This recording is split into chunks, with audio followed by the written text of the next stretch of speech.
Perhatikan pernyataan berikut. Batu bara banyak digunakan sebagai sumber energi dalam jumlah besar karena memiliki kelebihan yang ditunjukkan oleh angka. Nomor 1, pengolahan batu bara tidak merusak lingkungan. Salah ya, berarti yang nomor 1 itu salah.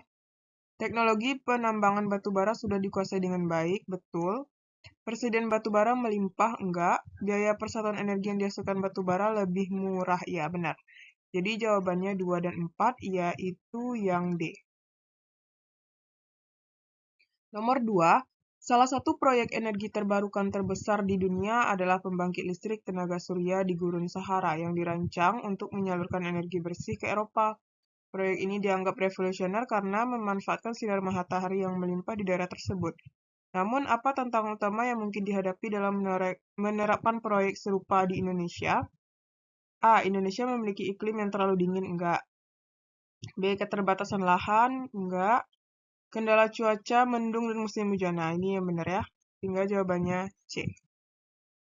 Nomor 3, pada tahun 2019, pemerintah Jepang mengadakan kampanye besar-besaran yang mempromosikan green building, yaitu bangunan yang dirancang untuk mengurangi konsumsi energi dengan memanfaatkan teknologi ramah lingkungan. Jika program serupa diterapkan di Indonesia, langkah awal yang paling penting untuk memulai kampanye ini secara efektif yaitu. Nah, ini yang A, menghancurkan semua bangunan, ini nggak mungkin ya. Mewajibkan semua rumah tangga beralih ke energi terbarukan dalam waktu singkat. Nah, ini gimana ya? Sulit juga ya. Memberikan subsidi kepada pengembang yang merancang bangunan hemat energi. Ini bisa jadi sih. Mewajibkan setiap gedung untuk menggunakan bahan bangunan impor. Ini enggak. Membangun semua gedung dengan tenaga surya sebagai satu-satunya sumber energi. Enggak. Nah, jadi yang paling pas itu mungkin yang paling cocok itu jawabannya adalah yang C ya. Ini yang paling efektif gitu.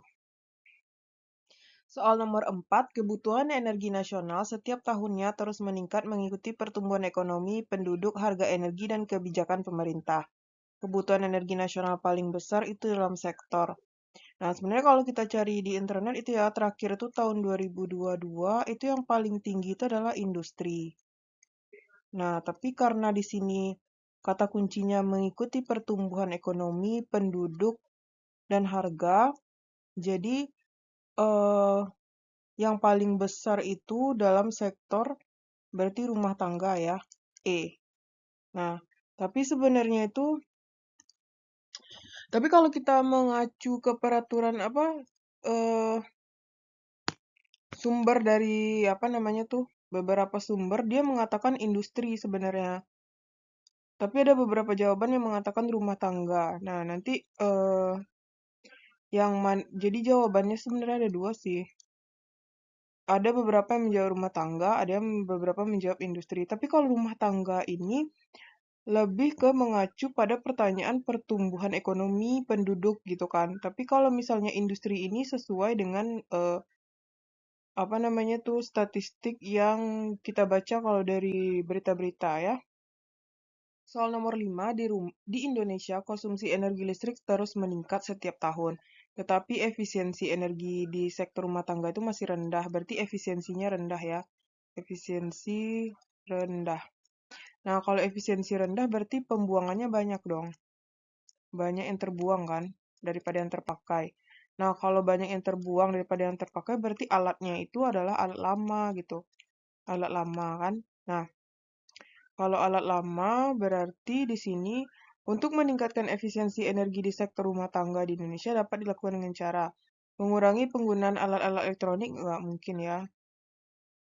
Dia efisiensi, kata kuncinya efisiensi. Mengganti semua peralatan rumah tangga dengan enggak juga. Mendorong masyarakat untuk menggunakan generator enggak. Menggunakan lebih banyak pendingin apalagi ini. Menerapkan program penggantian peralatan rumah tangga lama dengan yang lebih efisiensi energi. Nah, ini baru benar. Jawabannya adalah yang E.